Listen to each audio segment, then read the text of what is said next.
Inyong abang lingkod po ay I am eyeing to run for Vice Governor in the next election.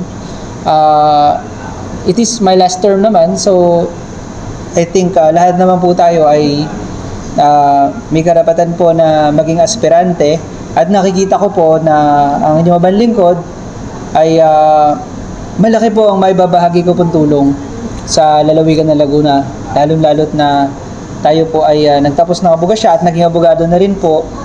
Inaalay ko po yung aking hanap buhay, actually profession po sa ating mga kababayan.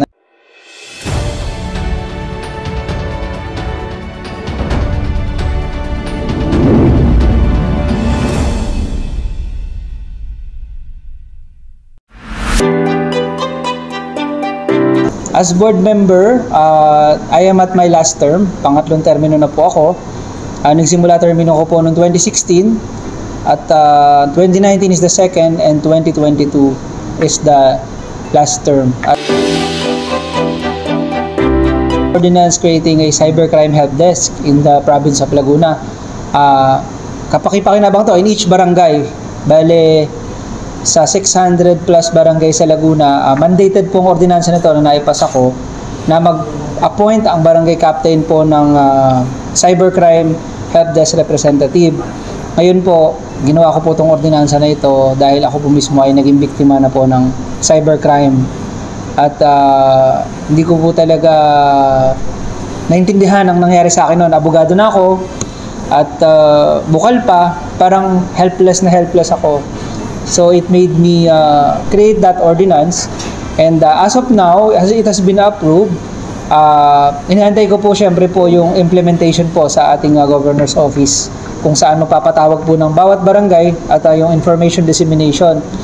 Another ordinance na ngayon po ay inaamendahan ko lang kasi may local tourism plan na, tourism code ang lalawigan ng Laguna. If I'm not mistaken, it was created before, but now medyo hindi maganda yung perception ng mga ibang lugar sa lalawigan ng Laguna. Hindi pa nila alam na maraming magagandang lugar dito na pwedeng puntahan. Ngayon, ang tourism plan na to, local tourism code or tourism plan na i-approve namin na ginagawa ko by this May, ay it will create awareness po sa ating mga kababayan at magtutulungan.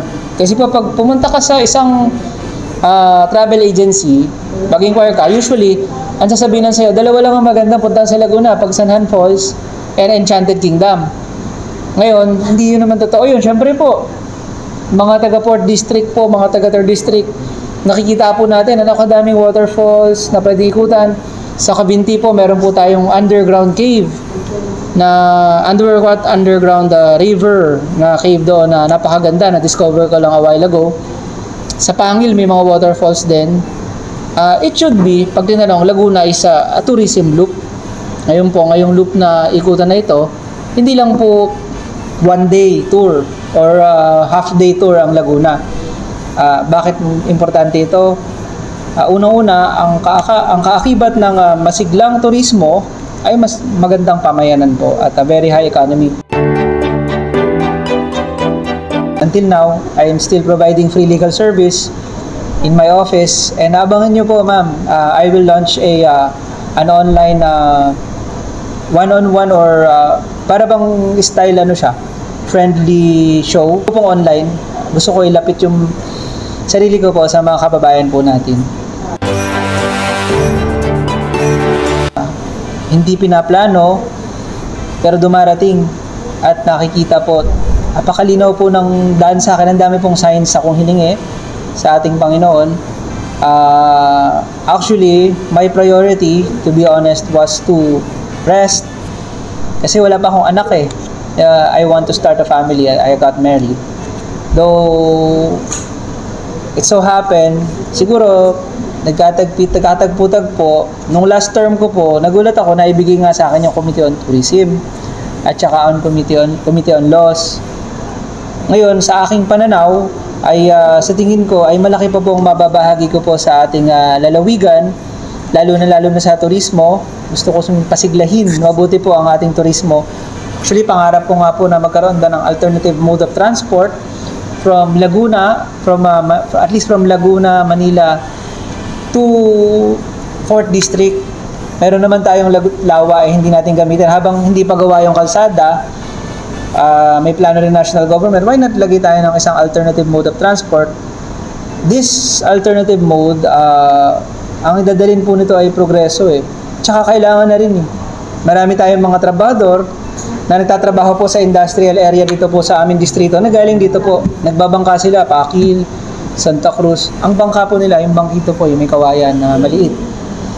So that's one of the reasons, and I also want to improve ang lalawigan ng Laguna. Napakalaki pa po ng potential.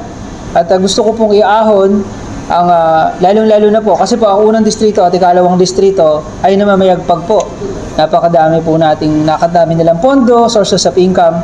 Ang gusto ko po, gawing pantay po, maging mapayagpag at lalong umunlad ang ikatlo at ikaapat na distrito sa pamamagitan po ng pagtulong doon sa mga batas at ordinansa, lalong-lalo na po sa tourism po.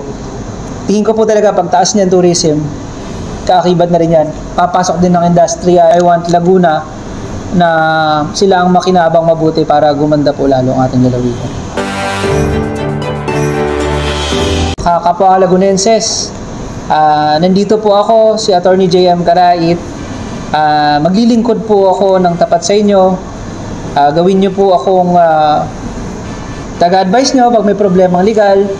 At ako po ang magtutulay po sa inyo patungo po sa isang masiglang turismo at isang masiglang pamayanan para sa lalawigan ng Laguna. Hindi lang po sa time natin ngayon ang iniisip ko po, kundi pa sa mga susunod po na henerasyon. Hayaan po nating maranasan po nila at makita nila ang ganda ng Laguna. Para masabi po natin, by the time na wala na tayo sa serbisyo publiko, ay mag-iwan po ako isang legasiya na meron isang Attorney J.M. Carait na nagmahal sa lalawigan at patuloy na papagandahin ang lalawigan ng Laguna.